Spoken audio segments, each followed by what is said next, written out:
Merhaba değerli öğrencilerim. Bugünkü dersimiz Türkçe 2. sınıf. Konumuz Dağınık Çocuk. Dağınık Çocuk kitapta sayfa 10. Sayfa 10. Dağınık Çocuk. Dağınık Çocuk. Konumuz Dağınık Çocuk. Bir varmış, bir yokmuş. Bir varmış, bir yokmuş. Bir çocuk varmış. Bu çocuk çok dağınıkmış. Bir varmış, bir yokmuş. Bir çocuk varmış. Bu çocuk çok dağınıkmış. Üzerinden çıkarttığı giysileri yerlere fırlatmış. Kitapları ortada unutur. Oyuncaklarını nerelerde oynamışsa oracıkta bırakırmış. Bir varmış, bir yokmuş, bir çocuk varmış. Bu çocuk çok dağınıkmış. Üzerinden çıkarttığı giysileri yerlere fırlatmış. Kitapları ortada unutur. Oyuncaklarını nerede oynamışsa oracıkta bırakırmış.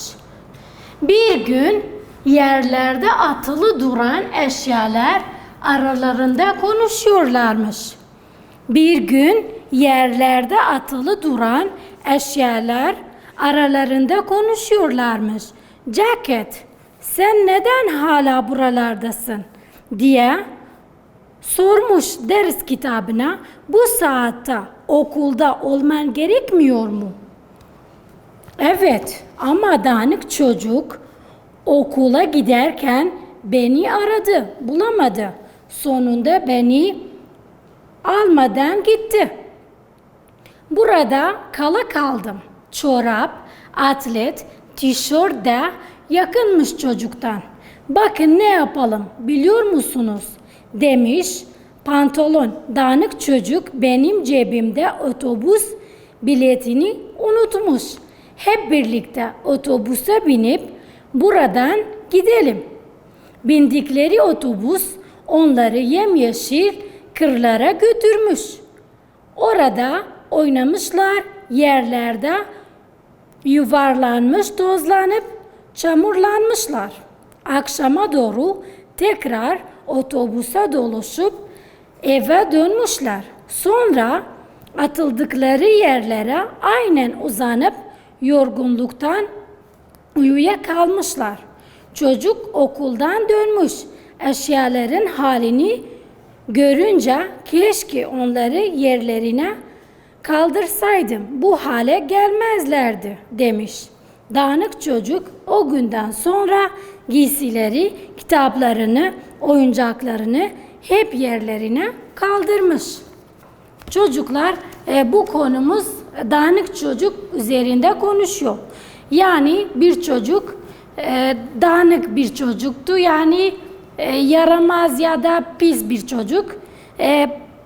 Giysileri hemen mesela okuldan dönünce giysileri yerlere fırlatıp oyuncaklarını her neredeyse oynamışsa mesela mutfakta ya da salonda her nerede oynamışsa oracıkta oyuncaklarını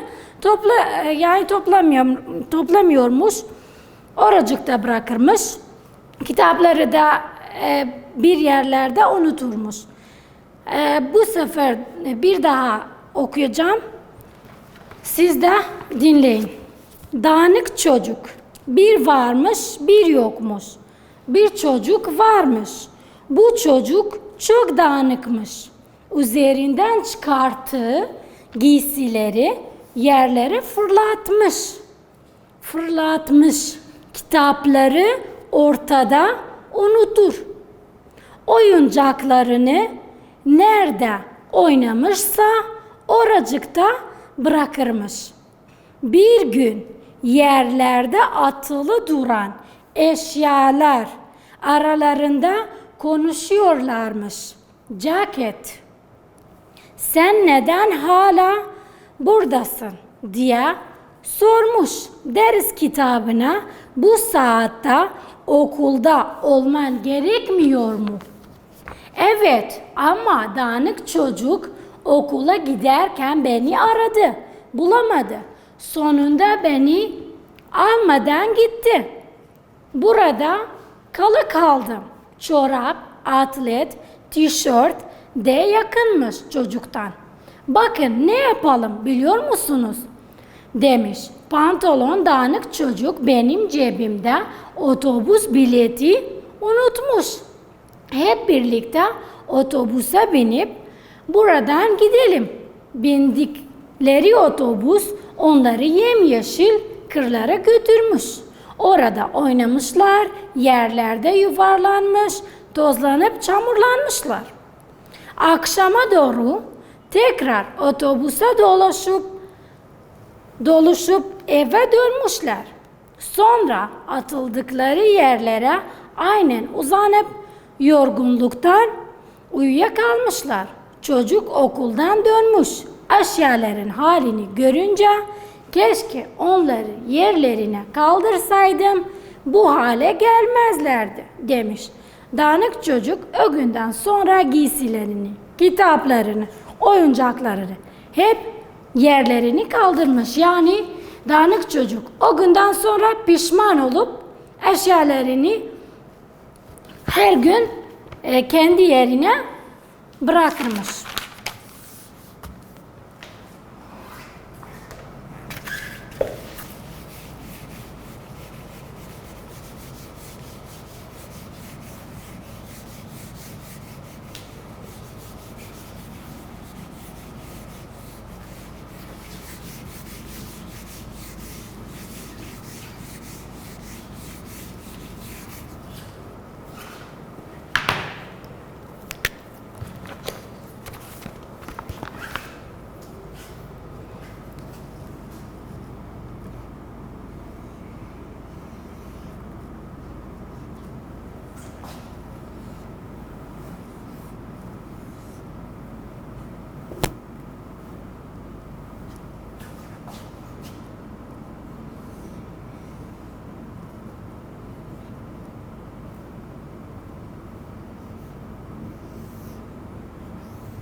Arkadaşlar bu alıştırmamız resimler ve onların isimleri kitapta aşağıdaki giysileri adlarıyla görselleri eşleştiriniz. Açıkta kalan giysilerin adını da siz yazınız. Birinci burada nemiz var? Pantolon.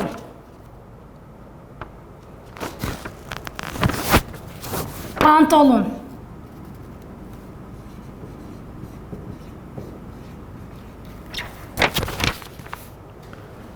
Atlet. Siz de eşleştirin kitapta. Çünkü kitaptan burada pantolonun aşağısında ceket yazılmış. Cekete eşleştirin. Bakın burada ceket yazılmış. Eşleştirin. Burada ceket ile atlet. Ceket. Etek. Çorap. Tişört.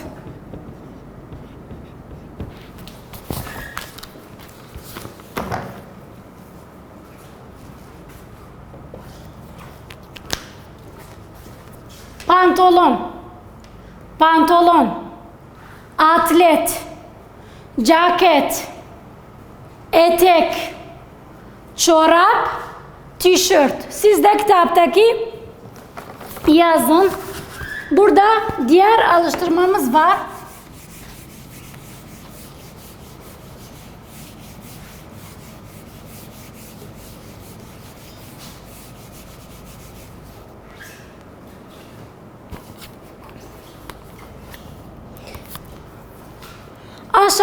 Sayfa 13. Öğrencilerim, değerli öğrenciler, sayfa 13 açın. Burada bir alıştırmamız var. Aşağıdaki soruları koyu yazılan sözcüklere dikkat ederek cevaplayınız. Birinci, çocuk giysilerini çıkarınca ne yaparmış? Çocuk giysileri çıkarınca ne yaparmış? Biz dedik dağınık çocukmuş. Yani giysileri çıkarınca yerlere fırlatmış.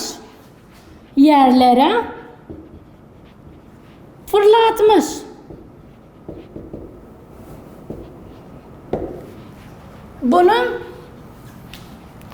Bu sorunun cevabı yerlere fırlatmış. Çocuk giysileri çıkarınca ne yaparmış? Cevap yerlere fırlatmış. Ya da tam cevap çocuk giysileri çıkarınca yerlere fırlatmış. İkinci, oyuncaklarını nerede bırakırmış? Oyuncaklarını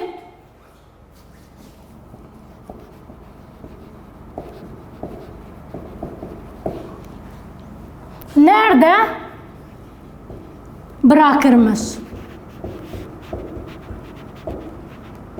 Uykuda dediğimiz gibi oyuncaklarını nerede oynamışsa oracıkta bırakırmış. Nerede oynamışsa. Yani ikinci sorunun cevabı nerede oynamışsa. Ya da tam cevap oyuncaklarını nerede oynamışsa orada bırakırmış. Üçüncü, pantolonun cebindeki biletleri kim unutmuş? Pantolonun cebindeki biletleri kim unutmuş? Tabii ki dağınık çocuk.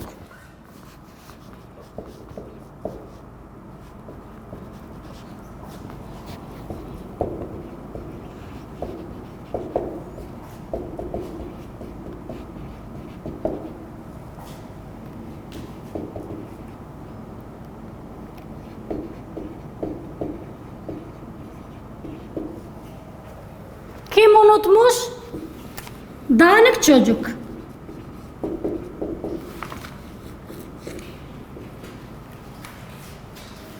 Dördüncü sorumuz.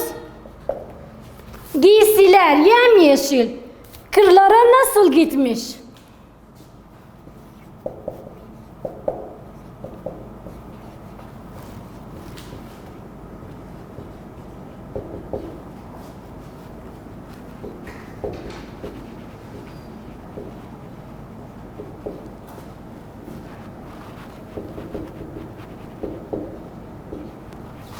Giysiler yemyeşil kırlara nasıl gitmiş? Sizce nasıl gitmiş? Tabii ki otobüsle. Çünkü pantolondaki otobüs bileti var. Otobüsle.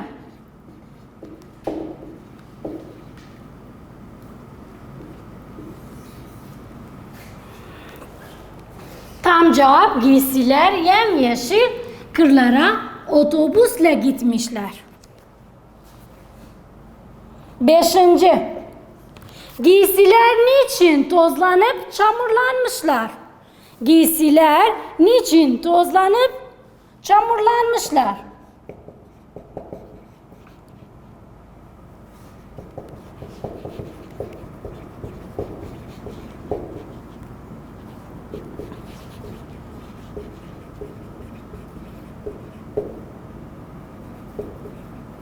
Niçin giysiler tozlanıp çamurlanmışlar?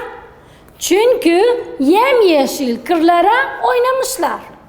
Çünkü yemyeşil kırlara oynamışlar. Bu da 5. sorunun cevabı. 6. sorumuz, giysiler eve ne zaman dönmüş?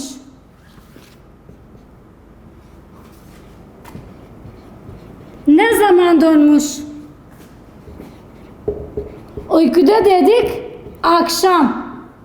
Yani akşama dönmüşler giysiler. Bu alıştırmamızda 6 tane sorunumuz var. Çocuk giysileri çıkarınca ne yaparmış? Yerlere fırlatmış. Cevabımız, oyuncaklarını nerede bırakırmış? Nerede oynamışsa. Pantolonun cebindeki biletleri kim unutmuş? Tabii ki dağınık çocuk. Giysileri yemyeşil kırlara nasıl gitmiş? Otobüsle. Giysiler niçin tozlanıp çamurlanmışlar? Çünkü yemyeşil kırlara oynamışlar. Giysiler ne zaman eve dönmüş? Akşam. Bir de diğer sayfamız 14 sayfa.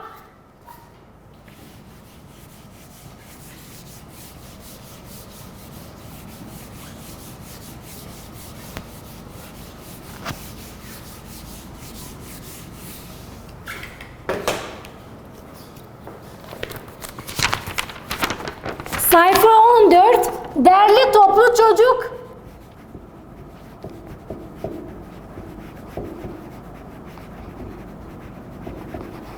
Bir de dağınık çocuk.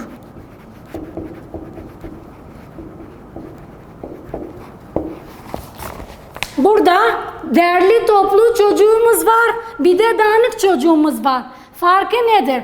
Derli toplu çocuk oyuncaklarını ortada bırakmaz, yerine koyar. Ama dağınık çocuk oyuncaklarını oynadığı yerde bırakır, yerine koymaz. İkinci noktamız, birinci nokta kitapta yazılmış. İkinci noktamız, derli toplu çocuk tabii ki giysileri yerlere fırlatmaz. Giysileri yerlere fırlatmaz.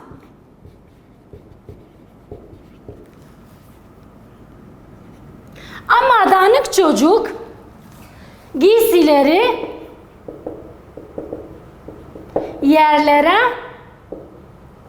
fırlatır. Bir de neyimiz var? Derli toplu çocuk kitapları ortada unutmaz.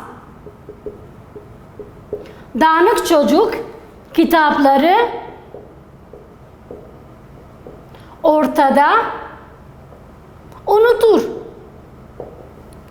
Bir de sayfa 15 karşıt anlamlı resmimiz var. Bakın. Birinci resmimiz 2 tane kalem var. Burada 2 tane kalem var. Bir büyük, bir küçük. Birinci boşlukta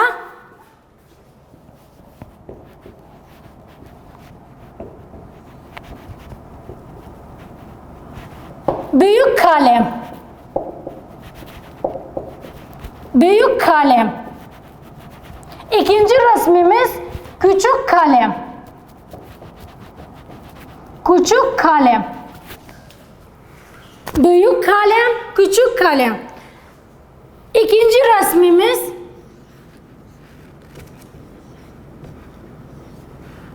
iki tane bardağımız var. 2 tane bardak. Birinci bardak dolu. Dolu bardak. İkinci resmimiz boş bardak. Bakın mesela bu boş bardak, bu dolu bardak. Bakın resimde boş bardak, dolu bardak. Üçüncü resmimiz var. Burada ben yazarım. 2 tane kelebeğimiz var.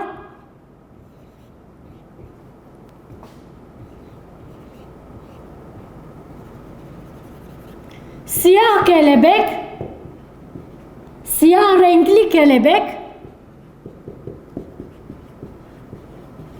Bu da beyaz renkli kelebek. Bakın, 2 tane resmimiz var. Siyah renkli kelebek, beyaz renkli kelebek. Bugünkü dersimiz bitti arkadaşlar. Teşekkürler.